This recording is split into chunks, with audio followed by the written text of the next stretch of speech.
if you have learned to look at the world with a very secular worldview or a very scientific worldview, then there are also things you miss. So there is something about science that also influences your psychology. Abraham Maslow, a famous philosopher, wrote a book, The Psychology of Science, and in that book you find this quote where he says, if you only have a hammer, everything looks like a nail. You know, so if you look at the world with scientific spectacles, there's a lot that you will be missing. Okay, Benno, welcome in our midst. Thank you. You are a professor in Intercultural Theology. Is that right? That's true. Yeah. Can you share something about it? What does it mean and what is your So intercultural theology is a relatively new field in theology. So theology reflects about God and how people live with God, speak about God. Intercultural theology thinks about how people live with God in different cultural contexts, and how, for example, Christians live with God and think about God in different contexts, and how people from other religions do that. And it therefore reflects on how our own cultural context and the cultural context of others helps us understand God, or might limit our understanding of God. Yeah? And so how together with different parts of the world we might gain a fuller appreciation of who God is, how God relates to us. That's your field of study? That's my field of study, yeah. And you have been working as a lecturer in Oxford, in Africa, and where else? I think that's the main place. I've also worked in Canada, but that was only for a brief 1-year period. Yeah. Okay. What are the major differences when it comes to cultural context? And you say, well, this is very different, the way they approach God, the way they believe.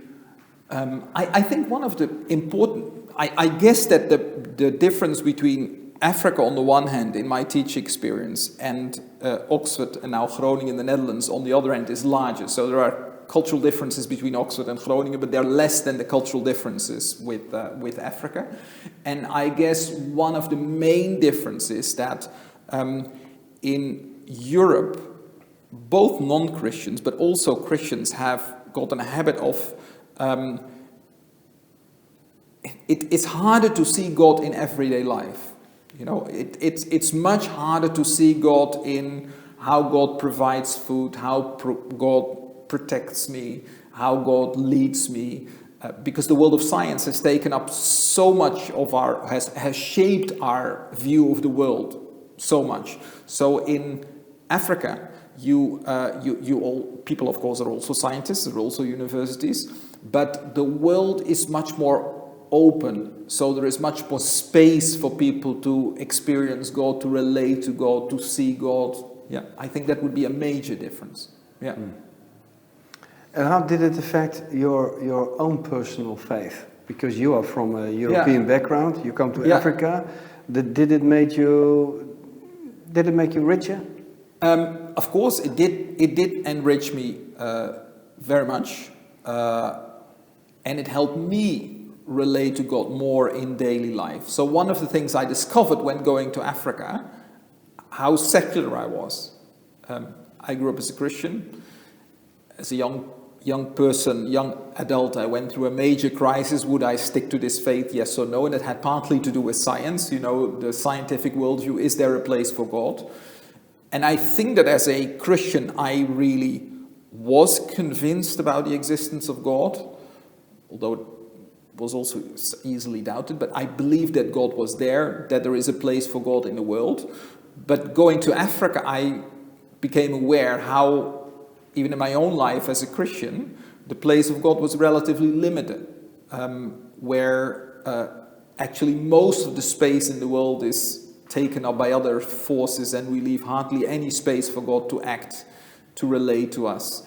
And in Africa it was very different.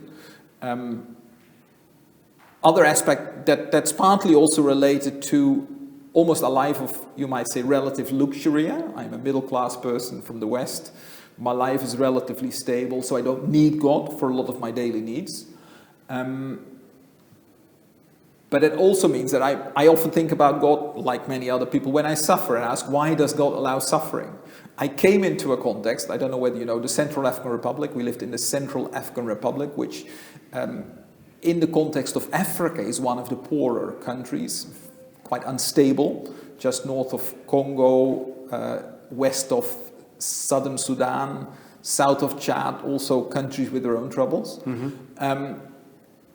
And actually, there, although there was, you might say, the suffering, poverty was much more prevalent, instability was much more prevalent, people were relating God to the suffering in more positive ways. You know, God was experienced as present in suffering rather than suffering being a major reason why you say, isn't God there in my suffering? Is God forgetting me? Yeah. But still, that if that's a cultural issue, that for example, from a critical point of view, you can say, well, they don't understand things. It's a very, let's say, fragile environment. Yeah. And therefore people relate more to God. Is that a reason for a Western European being to say, well, because they approach reality as such, I can learn from that? Yeah, I think in a way we can, you know, I as a European, I cannot accept that way of relating to the world, which is much more open to God, where even spiritual powers are much more present, wholesale. I'm too secular for that. But it's not only secularism. I also think that science has shown in a way that, you know, illnesses are not always caused by spiritual beings or by a curse, but they are caused by, you know, viruses and so on. So that is something that is that I will not forget when I'm there. On the other hand, I also become aware that if you have learned to look at the world with a very secular worldview or a very scientific worldview, then there are also things you miss. So there is something about science that also influences your psychology. Abraham Maslow, a famous philosopher, wrote a book, The Psychology of Science, and in that book you find this quote where he says, if you only have a hammer, everything looks like a nail. You know, so if you look at the world with scientific spectacles, there's a lot that you will be missing. And that's even true, say, in Europe, North America. Often our specific scientific disciplines even tend to limit our view. So if I'm a sociologist, I have a tendency to explain a lot of the problems in society with sociology. If I'm a psychology, I see lots more of that. If I'm a doctor, I see much more medical problems, or maybe environmental problems and so on. And that is part of our academic discipline. You know, I look at it from a specific perspective, someone else. But of course, part of we're not only scientists, we're also human beings.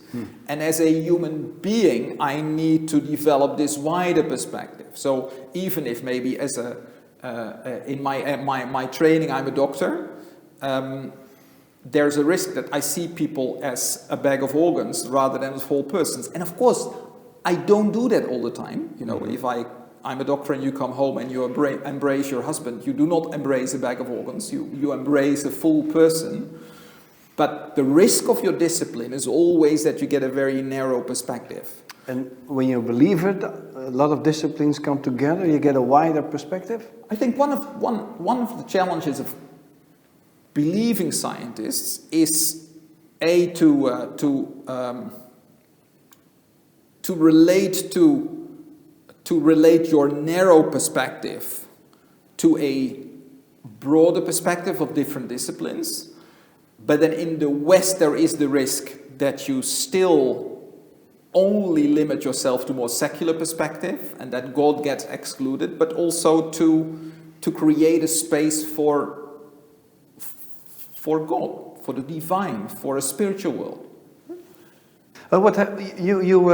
You told us that you had a difficulty with that as well when you were a teenager, because you were so much, let's say, is it under pressure of science? But anyway, your view on the world was limited by science. What happened? Yeah, in secondary school, I was very much, I liked sciences, and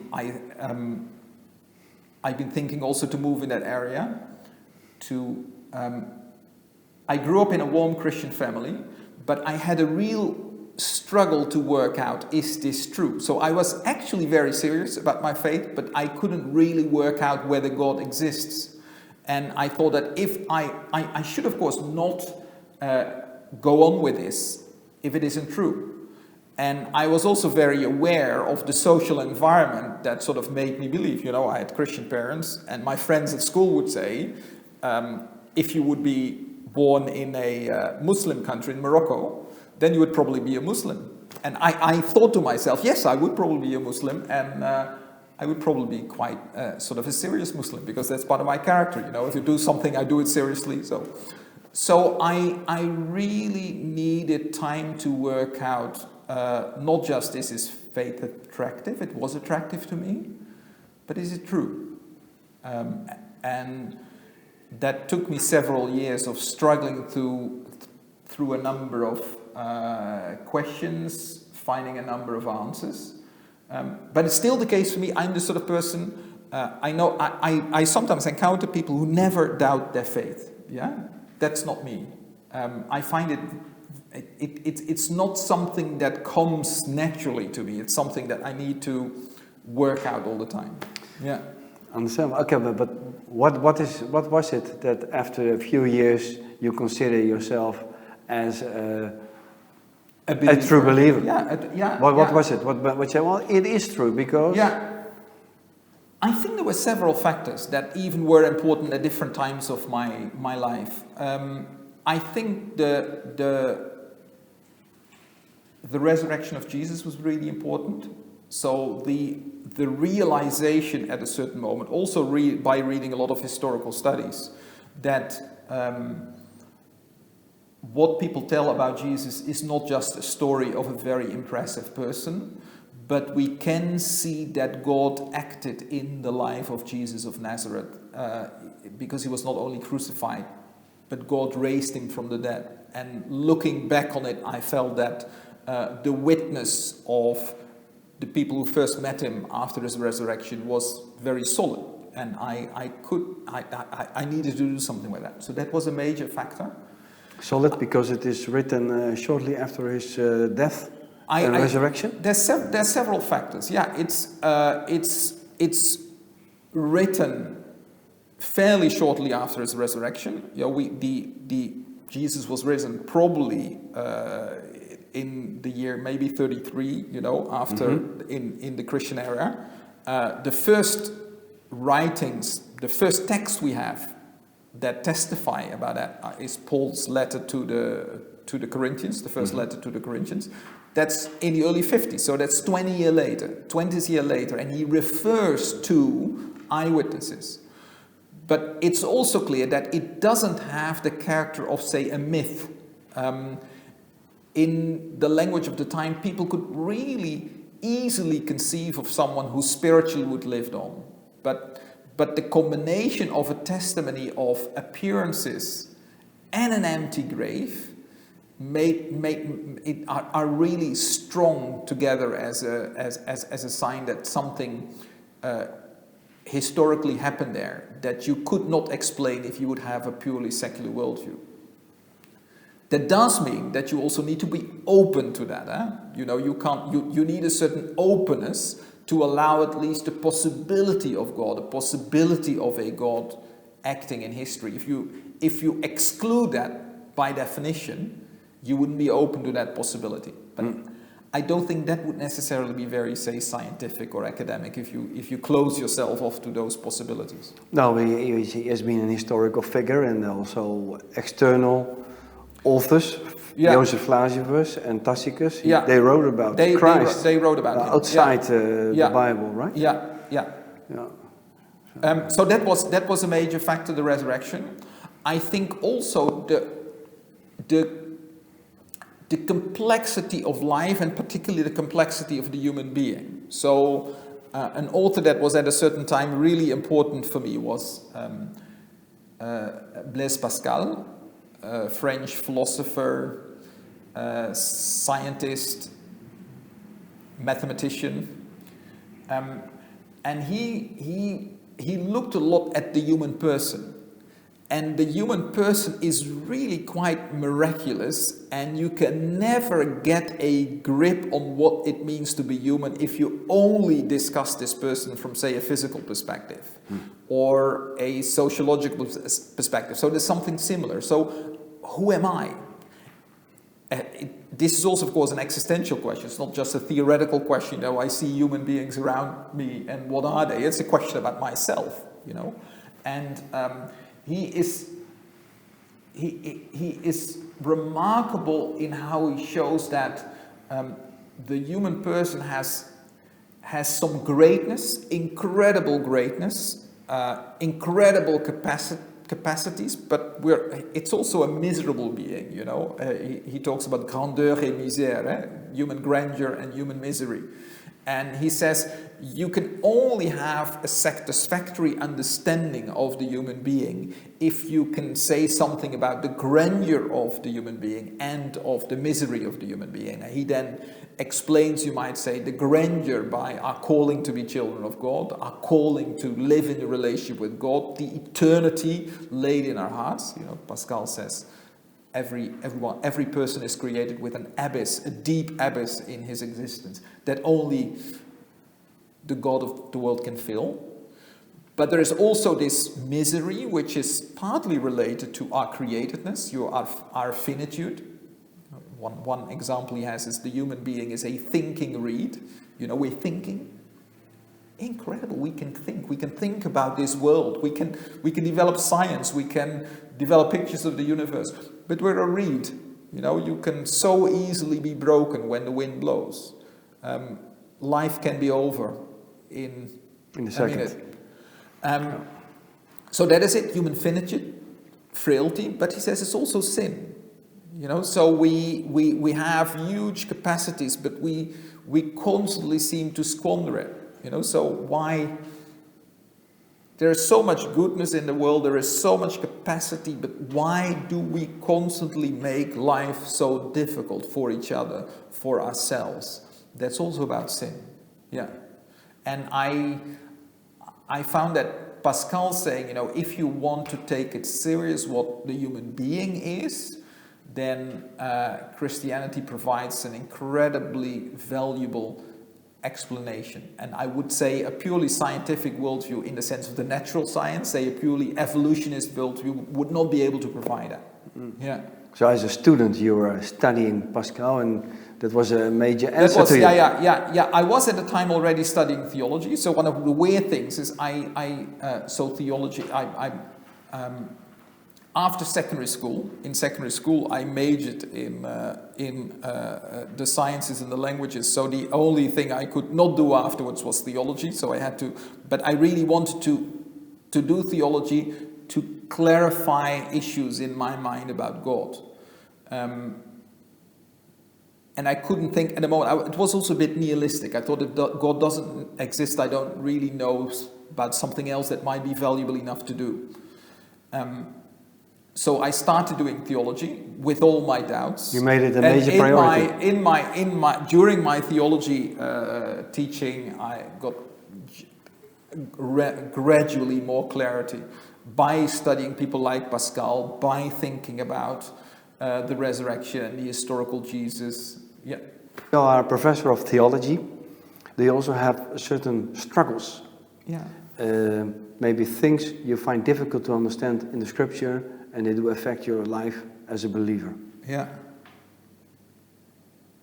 One of the things that I reflect a lot on is as an intercultural theologian, I also think about interreligious relations. Yeah. that constantly raises issues of what is the place of Christianity in the wider world of religions. So I recently wrote a book with a Chinese colleague, a former Buddhist, Chinese from Malaysia, about interreligious relations. And I wrote quite a bit of that book when we were living for 3 months in Kuala Lumpur in Malaysia. Working in an office, 14th floor of an office building, and sort of in half a mile around that building, there were mosques, a Buddhist temple, several Hindu temples, several Chinese traditional temples. There were also a number of churches. And you think about interreligious relations and you think, where on earth do I find the courage to say that Jesus is the way to God? So many people are looking for God. And then yes, I always need to return to what God self did to show who he is. How God himself came to us to show who he is in Jesus, by showing his face in Jesus, by showing his power in the resurrection, by showing his love in the crucifixion. Because there you are deeply aware that Christianity is not better because Christians are better. Christians are not better. Actually, if I see Buddhist monks, they are way more serious in searching for God than the average Christian. If I see Muslims, they are way more serious about obeying the law of Allah than many Christians are about obeying God. If you see Hindus, they may be very open, very spiritually sensitive, and you have these wise people who, they search for God through meditation in ways that I can't, that I don't even have the space for in a very busy life in a Western world. So why do we think Christianity is the way? And I think I then always need to return to Jesus Christ and to what God did in Jesus Christ. Yeah. So that is a struggle in a way. I'm very aware of the fact that we live in a multi-religious world with religions that have a lot of riches, that also have a lot of riches to offer, of which Christians can learn. And yet I'm always grateful that God showed himself in a unique way in Jesus Christ. And when you are in an intercultural relation, let's say a collaboration as scientists with people from other religions, how do you defend this position you're at? Yeah, so as an academic, I do not work with people from other religions. I meet them, I dialogue with them, but not as other academics. One of the challenges I find that the Western academy has a certain tendency to put certain questions between brackets, yeah? And then we are back to the beginning of our conversation so the question of, does God exist? Where do we find God? We don't discuss that in the academy. Even in a theology faculty, that's not always self-evident, that we often study traditions, thinkers, ideas, but we put questions about who God is sometimes a bit between brackets. And in the wider academic world, that's stronger. And then you get precisely this effect that what you see even when you look at other religions is that you see cultural phenomena. You see artifacts. You see ways communities function. Because you look with the eyes of a cultural anthropologist, or with the eyes of a sociologist of religion, or a psychologist of religion, and you really constantly need to find space to also look for God.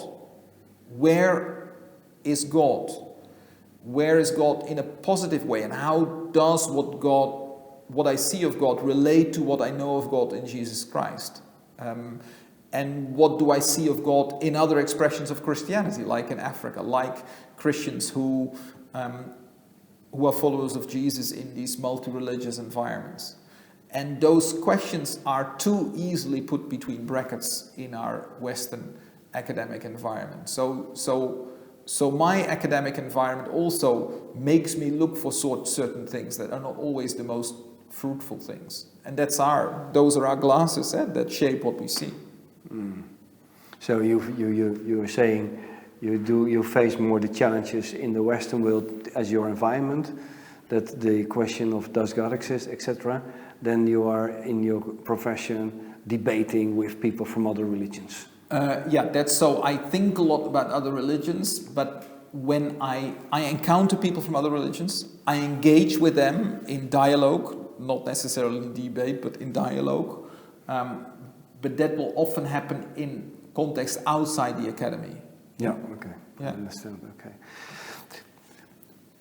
Maybe now people are watching with a Muslim or Hindu or Buddhist background, or maybe people are from the Western world and they doubt whether God exists. Yeah. What would your advice be to them? I think I would say, think about where you would be able to encounter God and how you create space for encountering God. In a way, we were talking about science, but science, the way science is developed in the West is not necessarily very good for encountering God. But if we're realistic, science cannot tell whether God exists or whether God does not exist and where he can be found. That's not what science is about. That's not what they look for. Yeah. But God is, the question whether God exists is crucial. And Pascal says it's so important that if there would only be a tiny chance that God exists, you would want to search for him. And then he asks, where do you search for him? And then you need places. You need places where you can encounter God. And the world of the Mother Academy doesn't necessarily leave much space. The world of the Mother Academy actually has a tendency to completely take up all my time, all my attention. It's a very demanding world. And maybe people are in other worlds that are very demanding. The world of business, the world of politics, or even the world of running a family. And the question is, how do I find space? And how do I find space where I can encounter God? And that may mean going to a church, making Christian friends, start worshiping, start praying, relating to God, creating space so that God can become more real to you. Okay, thank you for being in our midst, Benno. It was a pleasure. Thank you. If you want to know more about faith and science, you can follow the course at searchfortruth.learn.com, and you will be linked to a professor. You can ask all your questions to that person, have a discussion about things that matter to you. Thank you for watching. Hope to meet you again.